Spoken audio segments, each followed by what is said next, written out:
아마도 오늘 같은 날이었을 것입니다. 주일의 아침이었죠. 교인들이 예배드리기 위해서 교회로 모이기 시작합니다. 아마도 찬양이나 다른 식사를 준비하는 분들은 일찍 오셔서 아마 준비를 하셨을 것입니다.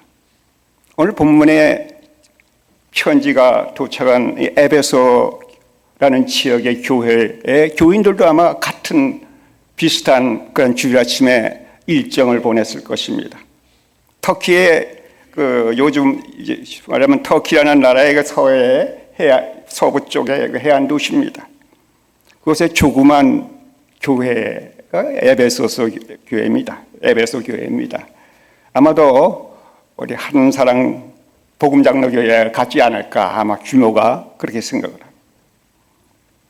매주 주일 아침마다 교인들이 함께 모여서 예배를 드리고 부활하신 그리스도를 기억하면서 함께 몸된 교회를 섬기고 서로 사랑하며 아마 신앙생활을 하는, 아마 여러분과 똑같은 그러한 신앙생활을 하는 분들의 모임이 오늘 본문의 에베소 교회입니다. 교회 이분들이 아침에 도착을 했어요. 오늘도 하나님께 예배드리며 우리 사랑하는 형제자매들과 함께 같이 사랑하는 시간을 갖자 라고 교회에 도착해서 아마 주보가 있었는지 모르지만 주보를 살펴봤더니 그곳에 특별 광고가 있었습니다. 뭐냐면, 여러분 오늘 우리가 특별한 편지를 받았으니까 오늘 예배 시간에 이 편지를 여러분에게 읽어드리겠습니다 그랬어요. 누가 보낸 편지인가 봤더니 그들이 몸담고 섬기는 에베소 교회를 개척하고 이제는 떠났는데 지금은 로마 감옥에 갇혀있는 그 교회의 초대 목사님의 편지가 도착을 한 것입니다. 그러니까 이분들의 가슴이 막 설렙니다. 도대체 우리 초대 목사님이, 개척 목사님이 도대체 어떤 편지를 우리에게 보냈을까? 긴장을 하며 귀를 곤두세웠어요. 그래서 예배가 시작됐습니다. 아마 장로님처럼 오늘 예배를 시작했을 거예요. 기도를 드렸습니다. 우리가 오늘 기도 드린 것처럼. 그리고 찬양을 드렸어요. 오늘 우리가 찬양을 드린 것처럼. 그리고 오늘 예배 시간 순서에 교인들에게 이 편지가 큰 목소리로 읽혀졌어요. 오늘 저희가 읽은 오늘 본문을 말이죠. 에베소라는 곳의 작은 교회, 아마도 한사랑 복음장로교회 같은 그러한 규모의 교회의 교인들이 오늘 본문을 내용을 전해 들은 것입니다. 아마 그 사람들이 어떤 생각을 했어요? 어떤 느낌을 받았을까요? 여러분은 오늘 본문에 이것을 우리 장로님이 읽으셨는데 같이 우리가 읽었는데 어떤 그 생각을 했습니까? 오늘 이 본문은 우리 한글 성경으로는 5문장으로 되어 있습니다. 그러니까 5번을 쉴 수 있어요. 그렇죠? 한 문장, 둘, 셋. 영어로 여러분 보면 8문장이 됩니다. 그러니까 8번 쉬게 됩니다. 그런데 헬라어 원문에 보면 말이죠. 이게 한 문단이에요. 한 문단. 한 200개의 단어가 되는데 마침표가 맨 마지막에 있어요. 그러니까 중간에 쉴 수가 없는 것입니다. 한 문장으로 된 길을 그것을 읽은 것이요. 그러니까 이것을 원어로 편지를 소식을 전해드리는 이 에베소서 교인들의 모습은 굉장히 좀 달랐을 것이에요. 그렇죠? 이 긴 글을 한 문장으로 이들이 전해들은 것입니다. 중간에 쉰 것이 아니었죠. 아마도 읽는 사람도 아마 숨을 쉬기 힘들었을 것이고 듣는 그분들도 너무나 엄청난 그런 것을 들었어요. 한번 생각해 보세요. 이것을 한 문장으로 읽는다고 생각해보세요. 찬송하리로라 하나님과 우리 예수 그리스도의 아버지께서 그리스도 안에서 하늘에 속한 모든 신령한 복으로 우리에게 복 주시냐면 계속 200몇 개의 단어가 끊기지 않고요. 어떤 신령한 복이라고요? 세상의 창조 전에 저와 여러분을 선택했다 그랬어요. 그리고 우리의 삶을 계획하고 예정하고 인도하셨다 그랬어요. 그리고 우리 주인들을 하나님의 자녀로 입양까지 했어요. 그를 위해서 예수님의 귀한 보혈의 피로 죄사함을 받게 되었다. 그리고 예수님 안에서 기업이 되게 하시고 기업이 보증이 되게 하시고 성령의 인치심을 받게 되었는데, 이는 하나님의 영원한 계획의 비밀이고 이 비밀을 우리에게 알려준 이유는 그의 영광을 찬양하게 하시기를 원하노라. 이 긴 글을 한 문장으로 쓴 것이죠. 한 문장으로. 한번 오늘 시간 있으면 집에 가셔서 한 문장을 한번 읽어보시기 바랍니다. 쉬지 말고. 어떤 분은 이 오늘 본문을 읽으면은 높은 곳에서 막 엄청난 폭포수가 쏟아지는 그 밑에서 그 소리를 듣는 기분이 든다 그래요. 너무나 엄청나서. 또 어떤 분은 높은 산에서 겨울에 이 눈 쌓인 산 위에서 이 눈덩이가 떨어지는데, 이제 그러니까 가속을 이제 속도가 높여서 떨어지는데 계속 눈덩이가 커지는 거죠. 그렇죠? 엄청나게 큰 눈덩어리가 자기를 향해서 떨어지고 있는 그런 느낌을 받았다. 하늘에 속한 모든 신령한 복을 받는 우리들의 경험이라고 하는 것입니다. 오늘 본문에서, 오늘 에베소 이 서의 편지를 6장으로 했는데요. 6장을 우리가 한번 읽어보면은 한 5가지 정도의 구별되지만 분리할 수 없는 것들에 관한 것이 나옵니다. 이게 오늘 제목입니다, 여러분. 구별되지만 분리할 수, 떼놓을 수가 없는 거예요. 첫 번째로는 삼위일체입니다. 한 분 하나님이에요. 그 안에 삼위가 계시지만 떼려놓을 수가 없어요. 구분이 됩니다. 떨쳐버릴 수가 없어요. 그리고 예수님은 하나님이면서 사람이래요. 이것은 떨어버릴 수가 없어요. 구분은 되죠. 그렇지만 분리할 수 없는 것입니다. 예수님의 신성과 인성을 떼어놓을 수가 없는 것이죠. 중보자로 오신 하나님이시기 때문에. 그리고 오늘 본문에서 이 신령한 많은 복들은 각각 구별이 되지만 분리할 수가 없어요. 떨어질 수가 없어요. 어느 하나도 떨어뜨릴 수가 없어요. 그럼 구원의 완성이 안 되는 것이죠. 왜냐하면 이것은 한 언약, 영원한 언약, 창세전에 하늘에서 이루어진 언약을 통해서 내려오신 신령한 복이기 때문에 사람의 힘으로 되는 것이 아니라는 것이죠. 그래서 분리할 수가 없어요. 오늘 본문은 한 3가지 정도가 이렇게 나옵니다. 구별이 되지만 분리할 수 없는 것. 오늘 본문에서 먼저 이 바울이 하나님의 우리에게 주신 많은 신령한 복들에 관해서 얘기를 할 때 하나님, 성부 하나님, 성자 하나님, 성령 하나님의 사역을 구분을 합니다. 그러나 이 구분을 하지만 이거 떨어버릴 수가 없어요. 아주 긴밀한 관계가 있어요. 성부가 우리의 구원에서 행하시는 일과 성자가 우리의 구원에서 행하시는 일, 그리고 성령님이 우리를 구원할 때 행하시는 일을 구별을 합니다. 구별. 하나님은 한 분이죠. 그렇죠? 복음도 하나입니다. 언약도 하나입니다. 이러한 하나됨 안에서 삼위, 성부, 성자, 성령이 구별이 되는 것이죠. 그렇지만 분리할 수가 없는 것이죠. 오늘 아침의 주제입니다. 하나님은 한 분이셔서 분리할 수 없지만 그러나 구분은 할 수 있다는 것이죠. 어떻게 구분을 하죠? 오늘 본문에서 보면은 첫 번째, 하나님, 성부 하나님이 하시는 일이 구분이 됩니다. 4절에 보면 창세전에 그리스도 안에서 저와 여러분을 선택을 했다고 그랬어요. 이게 성부 하나님이 하시는 일이에요. 성자 하나님이 하시는 일이 아니에요. 성령님이 하시는 일도 아니에요. 구분이 된다는 것이죠. 창세전에 하나님이 나를 택하셨다. 창세전에 성경 제일 첫머리에 뭐라고 하냐면은 태초에 하나님이 이렇게 나오죠. 태초에 하나님이.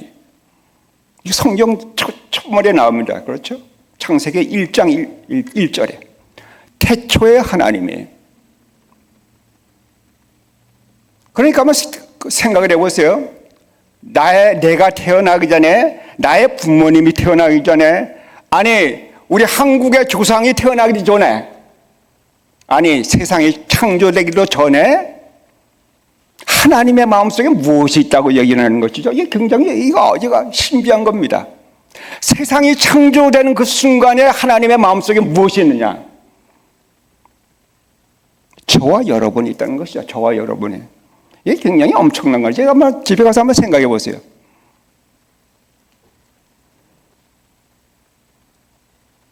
내가 그분을 생각하기 전에 그분이 나를 생각했다. 그거는 이해가 됩니다. 그렇죠? 그분은 우리가 다르니까. 다른 많은 사람들이 있는데도 특별히 나를 생각했구나. 감사합니다. 근데 뭐 그렇지 않다. 오늘 본문에서 뭐예요? 아니, 세상에 아무것도 존재하기 전에 여러분을 생각하고 있었다는 것이죠. 선택했다는 것이죠. 이 여러분, 이게 믿깁니까? 그뿐만 아니라 오늘 보면서 예정이라는 말이에요. 예정.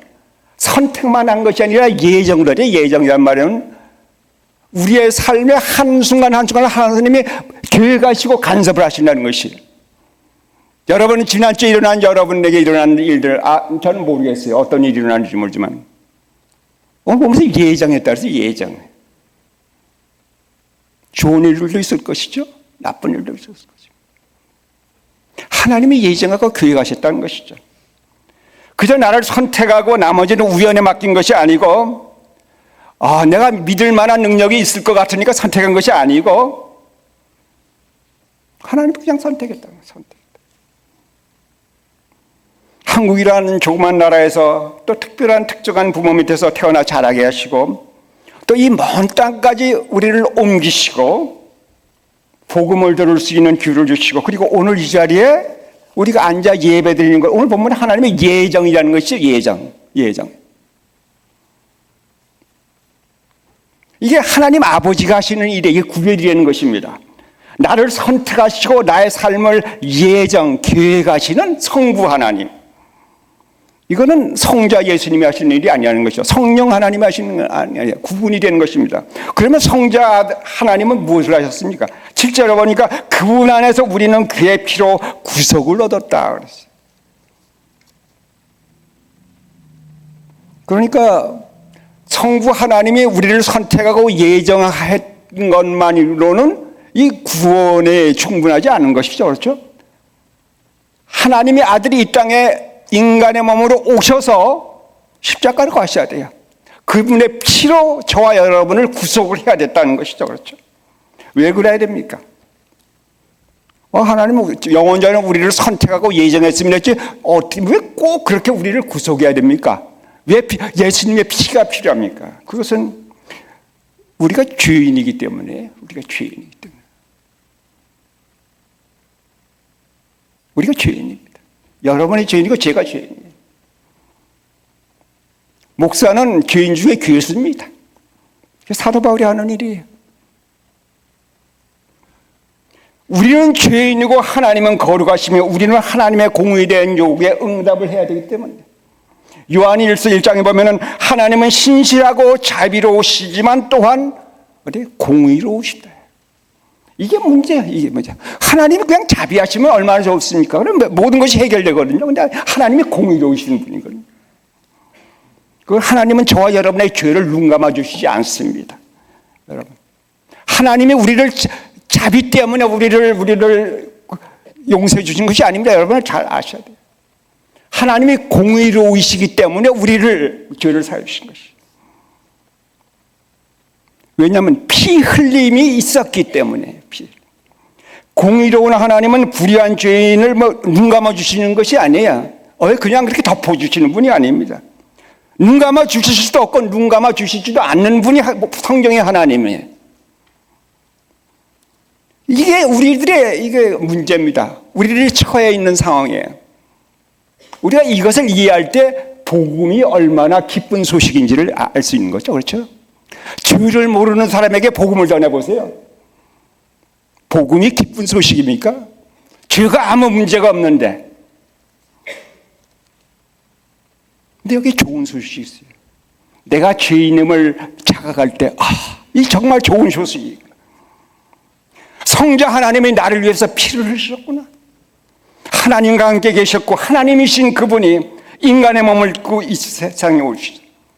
그리고는 내가 가야 될 곳으로 어디로요? 십자가로 가실 것이에요. 그곳에서 모든 피를 남기시옵소서. 그것에서 예수님은 이렇게 얘기하죠. 하나님이여 하나님이여 왜 나를 버리시나이까. 그런데 성부 하나님이 그 소리를 듣지 않으십니다. 왜요? 불의에서 눈을 돌릴 수 없는 하나님이에요. 그래서 십자가에서 피 흘리고 돌아가시는 예수님의 부르짖음에 성자 하나님이 눈을 돌리셨어요. 왜요? 공의로우시기 때문에. 왜냐하면 나의 죄에 대한 이 속죄가 구속이 필요했기 때문이죠. 구속의 피가 흘려져야 된다는 것입니다. 그래서 예수님의 피가 필요한 것이. 다른 피로는 할 수 없어요. 내 피로 할 수 없어요. 오직 하나님의 귀중한 피로만이 하나님의 진로를 돌이키고 우리를 구속할 수 있는 능력이 있는 것이죠. 오늘 본문에서 바울이 구속이라는 단어를 사용합니다. 이것은 시장에서 사용하는 단어입니다. 가격을 지불하고 더 산다는 말이죠. 특별히 시장에서 노예를 사서 자유를 줄 때 사용하는 단어입니다. 우리는 죄의 노예였다는 것이죠. 우리는 마귀의 노예였다는 것입니다. 우리는 항상 곁길로 가기를 원하는 사람입니다. 그런데 십자가에서 그분이 우리의 죄값을 온전히 전액을 지불했다는 것이 오늘 구속이라는 말의 의미예요. 풀 어마운트를요. 이것을 우리가 분명히 알아야 돼요. 이게 구속받았는 게 전액을 지불했다는 것입니다. 이 14절 후반전에 보면은 성령님이 하시는 일이 나오는데 거기에는 어떤 단어가 나오냐면 구속이라는 말이 나오는 게 아니고 보증이라는 말이 나와요. 그건 뭐냐면은 전액을 지불한 것이 아니고 다운 페이먼트입니다. 이거 뭐 우리 집을 살 때 한 10% 정도 다운 페이먼트 하죠. 그죠? 전액 지불하는 것이 아닙니다. 성령님이 하시는 일은 이 다운 페이먼트를 하시는 것이고 예수님이 십자가에서 하신 일은 뭐예요? 전액을 다 지불하신 거지. 그것이 구속이라는 말이에요. 그렇기 때문에 저와 여러분의 죄와 허물이 어떻게 돼요? 완전히 용서를 받으면 전액 지불되었으니까. 더 이상 하나님은 여러분의 죄를 기억하지 않는다는 것이죠. 동과 서가 먼 것처럼 우리의 허물을 하나님께서 제거하셨다는 것이죠. 그래서 우리는 새롭게 시작할 수 있는 것이에요. 새롭게. 내일 아침이 새로운 아침이 되는 것이에요. 이게 얼마나 신나는 겁니까? 나는 항상 새롭게 시작할 수 있다. 지난주에 내가 어떤 일이 있던 건 내가 주님 앞에 나와서 나의 죄를 회개하고 우리가 죄사함을 받을 때 나는 새로 시작할 수 있다는 것이죠. 새로 시작할 수 있는 것. 새 사람이 될 수 있다는 것입니다. 이것이 예수님이 하신 일이에요. 성자 하나님. 이 구별이라는 것입니다. 그렇죠? 성부 하나님이 하시는 일이 있고 성자 예수님이 하는 것이죠. 그래서 성령 하나님은 무엇을 했습니까? 13절에 보니까 여러분은 진리의 말씀과 구원의 복음을 듣고 믿었습니다. 믿었기 때문에 이제 약속의 성령으로 인침을 받았습니다. 그랬어요. 이것이 우리가 복음을 경험하는 이 과정입니다. 그렇죠? 먼저 우리가 복음을 들어야 돼요. 그래야지 들으면서 어떻게 되죠? 믿음이 생기는 것이죠. 그리고 믿을 때 성령님께서 우리를 인치신다는 것입니다. 이것이 우리가 복음을 듣고 우리가 주님의 자녀가 되는 이 순서입니다. 오늘 보면서 인침을 받는다는 것은 이제 공식 문서를 작성할 때 쭉 이제 권리 의무가 쭉 나옵니다. 그리고 그 끝에 당사자가 이제 도장이나 인장이나 또 사인을 해서 이 문서를 완성시키는 것이죠. 그래서 이 인봉이 붙여지면 이 문서는 완성이 되고 법적 효력을 갖게 되는 것이죠. 이때부터 어느 누구도 이 문서의 효력에 대해서 의문을 제기하거나 취소하거나 중지시킬 수가 없다는 것이 오늘 본문에서 인쳤다는 그 의미입니다. 지금 바울이 어떤 문서를 얘기를 하죠? 저와 여러분이 바로 이 문서예요. 저와 여러분. 저와 여러분의 삶이라는 문서 위에 약속의 성령님이 인을 쳤다. 그러니까 한번 내가 나를 문서라고 그러면 어떻게 죠? 내 팔에는 하나님께서 약속이라는 그런 말씀, 그 복을 주셨구나. 이쪽 팔에는 죄사함의 복을 주셨구나. 이방되었다. 이런 모든 여러 가지들이 나의 삶에서 붙어 있는 것이죠. 그렇죠? 네? 하늘에 저장된 모든 하늘의 보물이 당신 것입니다. 이제는. 그리고 이 문서의 말미에 성령님이 도장을 찍어둔 거죠. 인을 치신 것이죠. 하늘의 인 도장을 말이죠. 어디에요? 저와 여러분의 삶 위에. 그러니까 이제 이 문서는 저와 여러분은 취소될 수가 없어요. 뭐 변경될 거 없어요. 이 문서는 여러분의 삶은, 여러분의 미래는 변경되거나 취소될 수가 없다는 것이. 이것이 오늘 본문에 성부, 성자, 성령님의 사역이 구별돼요. 그러나 분리할 수 없다는 것이요. 떨어질 수가 없어요. 이것은 항상 함께 해야 돼요. 구별되나 분리할 수 없는 것이다. 오늘 설교의 제목입니다. 저는 오늘 본문을 공부하면서 왜 사도 바울이 이 오늘 본문을 한 문장으로 썼을까? 한 문장. 궁금했어요. 아마도 이 성령의 감동하심으로 오늘 본문을 기록할 때 사도 바울은 이렇게 구별되는 여러 가지 축복들, 이 신령한 하늘의 복들은 구별되지만 분리될 수 없다. 떨어뜨릴 수가 없다는 것이죠. 여러분이 선택됐으면 여러분의 삶이 계획되고 예정되고, 여러분은 죄사함을 받았으며, 여러분은 하나님께서 성령의 인치심을 받았다는 것이죠. 이게 떨어뜨릴 수가 없다는 것입니다. 그러니까 세 가지가 오늘 본문에서 구분이 되지만 떨어뜨릴 수가 없는 세 가지가 나오죠. 뭐죠? 삼위일체, 예수님의 신인성, 그리고 이 신령한 복들. 그렇죠? 저와 여러분의 삶에 이 성령의 인치심이 있다는 것. 한번 생각해 보세요. 지금 이 편지를 쓰는 이 분이 이게 감옥에 있는 분이거든요. 그렇죠? 감옥에서 이제 수사슬에 묶여 있는 한 노인이 이 편지를 쓴 겁니다. 아마도 사형 선고를 받았는지 모르겠어요, 아직. 그럴 위기에 있는 분이 이 편지를 쓰는데 오늘 본문에 이 말씀을 쓴 것이죠. 그런 절망적인 상황에 있으면서도 바울은 하늘의 이 신령한 복을 얘기할 때 한숨에 한 문장으로. 왜냐하면 내가 받은 이 신령한 하늘의 복을 내가 경험해 보니 이런 상황에서도 나는 소망이 있다. 난 미래라는 설렘 신과 확신이 있다. 왜냐하면 성령님께서 인쳐 주셨기 때문에.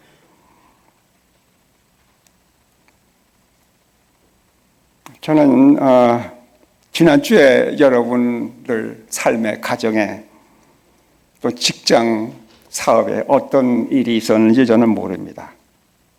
항상 좋은 일만 있기를 바라지만은 세상 일이 그렇습니까? 또 오는 주일, 또 다음 달, 올해, 앞으로 미래에 저와 여러분의 삶에 어떤 일이 일어나는지 사실은 하나님만 아십니다.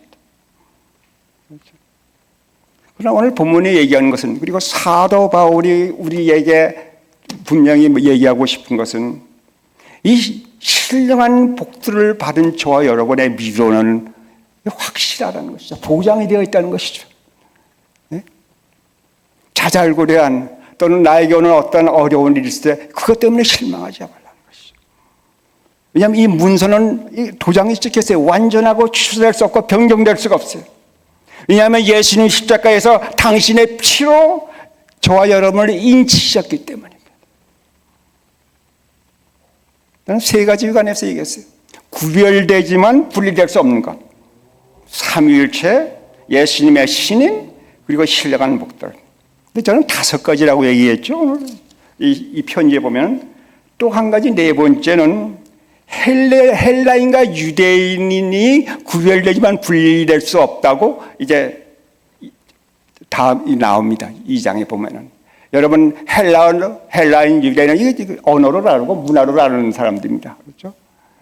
그러니까 우리 한국 사람하고 우리 영어 쓰는 사람들하고 이게 좀 같이 생활을 하기 힘든 거지. 그런데 오늘 사도 바울이 뭐냐? 그게 아니다.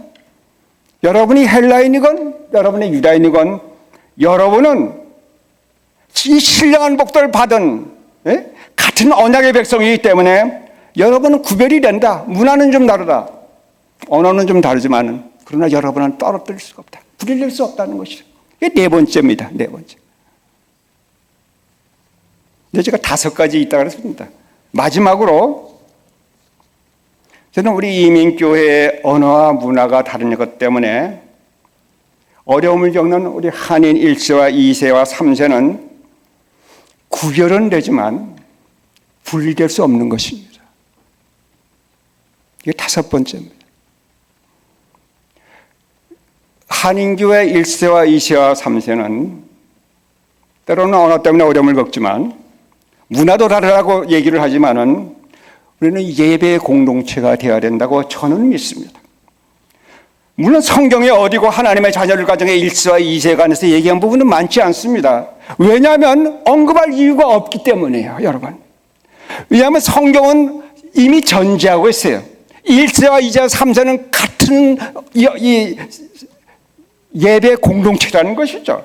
헬라인과 유대인의 관계를 얘기할 수 있는 것은 1세, 2세, 3세가 공동체라는 것을 전제해야 헬라인과 유대인이 같이 예배 공동체가 될 수 있다는 것이죠.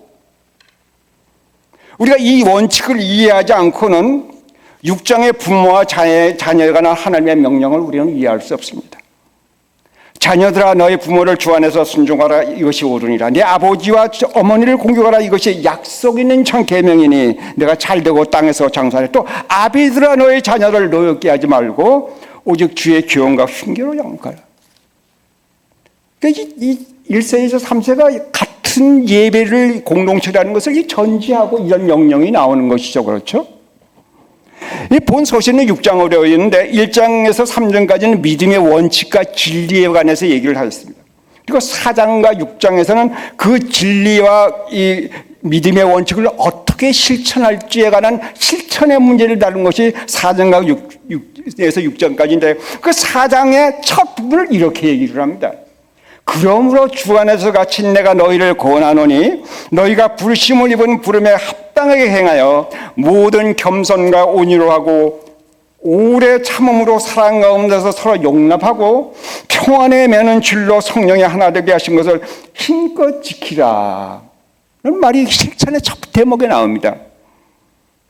우리는 흔히 이것은 이거는 헬라인과 유대인 사이의 관계를 얘기하는 것이구나. 여러분 좀 다르지만 같이 있으시오. 이렇게 얘기하는 건데 사실은 이 오늘 본문의 대목은 이 4장의 첫 대목은 우리 1세, 2세와 3세의 관계를 얘기하는 것이라고 저는 믿습니다.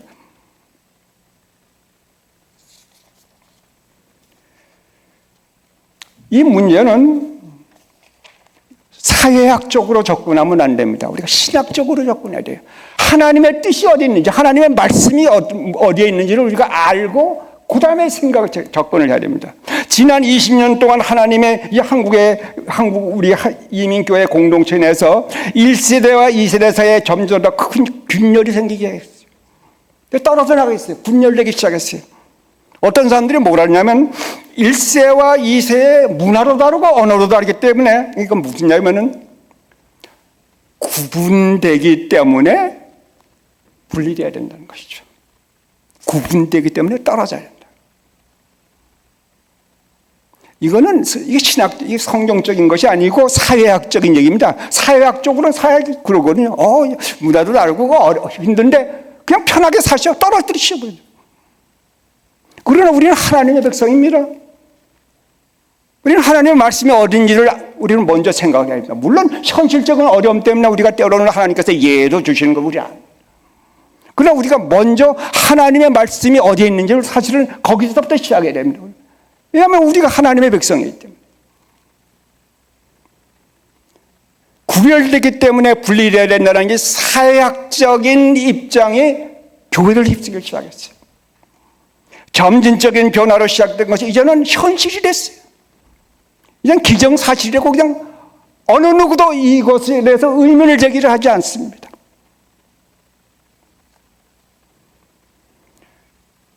이제는 우리 공동체와 우리 가족 안에서 그러한 단절의 열매가 나타나기 시작하고 있는 것을 저도 개인적으로 경험했고 그런 소리를 많이 듣습니다.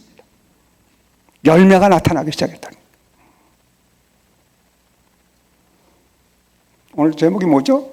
구분되지만 분리할 수 없는 것들.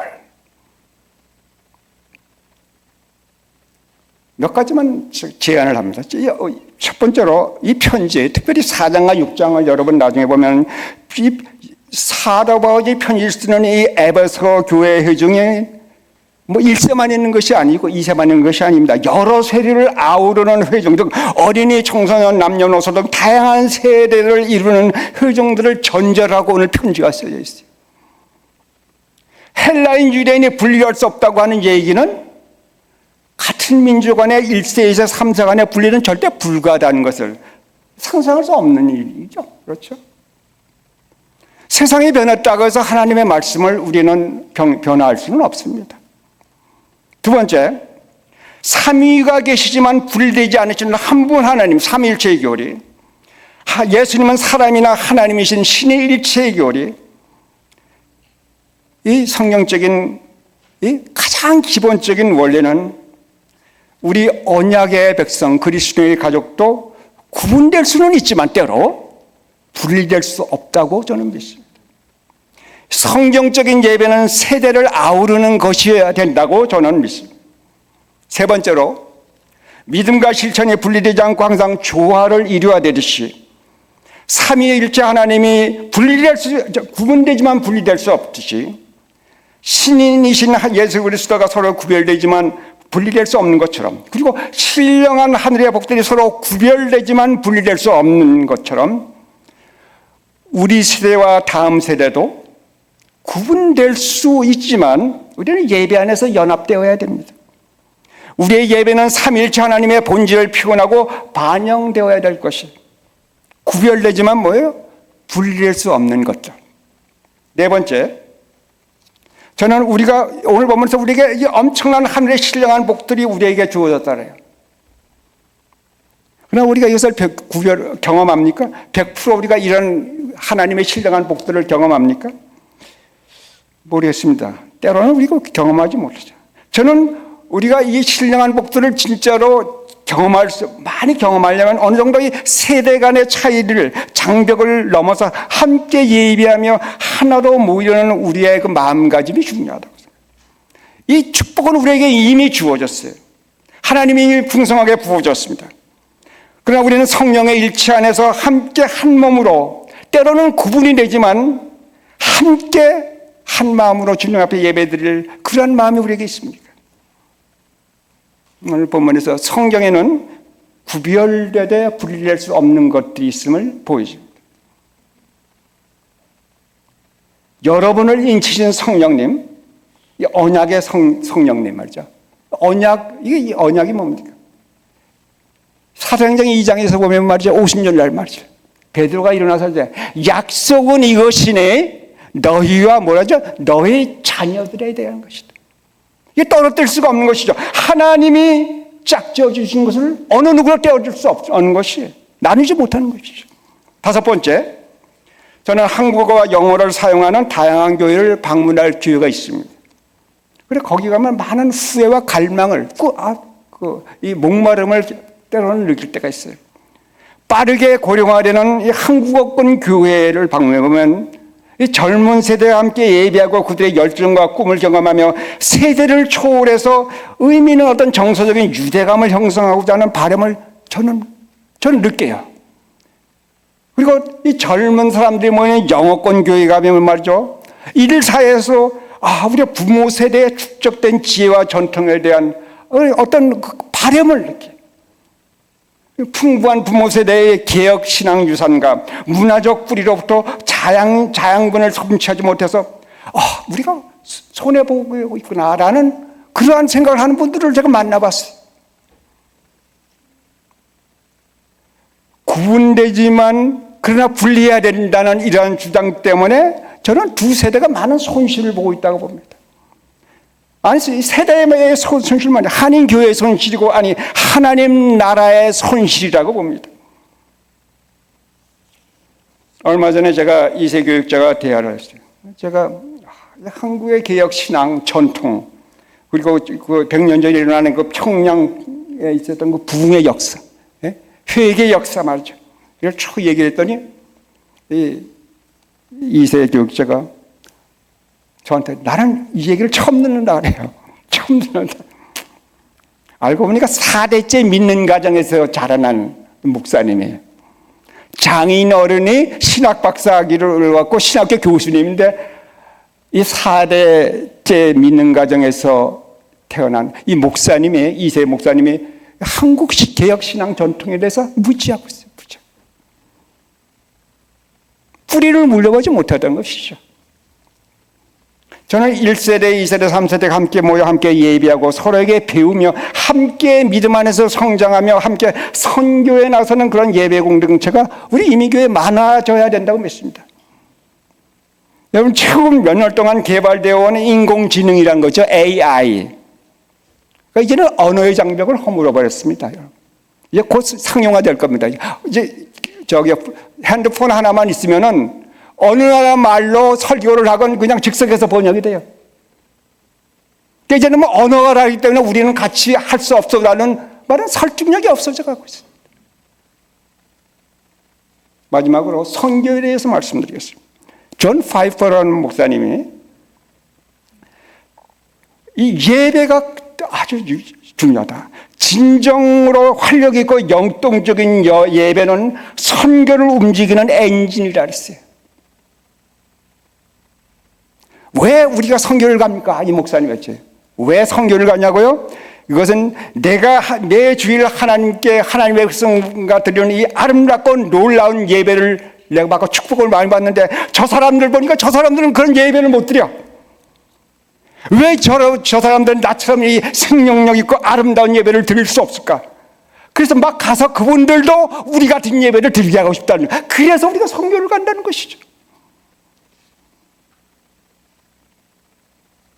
저는 우리 민족이, 우리 한인교회가 1세, 2세, 3세 함께 언약의 하나님을 예배하며 섬기며 이 신령한 하나님의 복을, 하늘의 복을 정말 마음껏 경험한다면 이 축복은 흘러나갈 수 없어요. 어디로 흘러나가요? 선교로 흘러나갈 수 있어요. 선교로.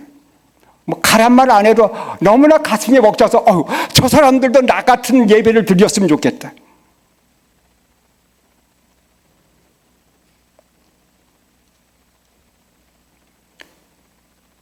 그렇기 때문에 우리가 다세대 예배로 우리가 주님 앞에 나갈 때 우리는 더 많은 이 하늘의 신령한 복을 받을 것이고 이 신령한 복은 우리의 선교의 활력을 불어넣게 될 것이고, 그래서 우리는 잃어버린 세상을 향한 이 한인교회의 비전에 막 엄청난 불을 지필 것이에요. 그래서 결과적으로 주님을 영광스러운 은혜를 점점 더 많이 찬양하고 주님께 영광을 드리게 될 것입니다. 원하기는 그런 우리 아름다운 한사랑 복음장로회 되기를 주님의 이름으로 축원합니다. 같이 기도드리겠습니다.